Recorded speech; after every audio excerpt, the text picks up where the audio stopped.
ఈ వీడియో ఏంటి అనుకుంటున్నారా? ఎక్కువ వెంట్రుకలు రాలుతున్నాయి అన్న వాళ్ళ కోసము ఈ ఒక మంచి చిట్కాతో ఈ వీడియో చేస్తున్నామండి.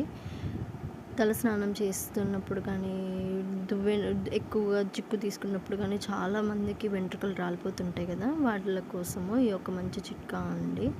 ఫస్ట్ ఒక బౌల్ తీసుకొని అందులో 2 గ్లాసెస్ వాటర్ తీసుకొని అందులో మందారం ఆకు,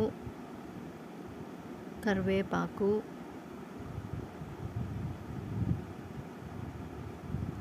గోరింటాకు, వేపాకు,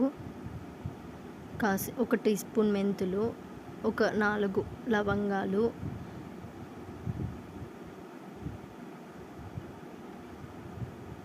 ఒక టీ స్పూన్ మెంతులు వేసుకొని అన్నీ లో ఫ్లేమ్లో బాగా మరిగించుకోవాలండి. ఒక ఆనియన్ తీసుకొని బాగా సన్నగా తరిగేసి అందులోనే వేసేసుకోవాలి. చాలామందికి డౌట్ ఉంటుంది, ఆనియన్ స్మెల్ వస్తుందేమో అని. ఏం లేదండి, అటువంటిది ఏమీ ఉండదన్నమాట.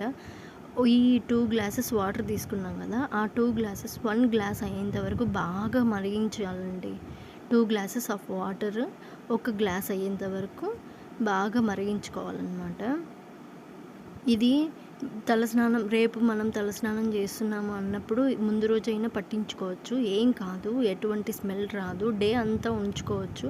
ఇలా వీక్లీ ట్వైస్ చేస్తే చాలు. వీక్లీ ట్వైస్ ఆర్ థ్రైస్ మనకు టైం ఉన్నప్పుడల్లా ఇలా చేసుకుంటే ఆటోమేటిక్గా బాగా ఇదో చూడండి, ఇలా అప్లై చేసుకోవాలి. బాగా నీట్గా అప్లై చేసుకొని డే అంతా ఉంచుకొని రేపు తలస్నానం చేసినా, లేకపోతే ఒక 2-3 అవర్స్ ముందు తలస్నానంకి ముందు మనం అప్లై చేసుకొని హెడ్ బాత్ చేసినా కూడా ఏం కాదండి. చూడండి, ఇలా ఒత్తుగా పెరుగుతుందన్నమాట.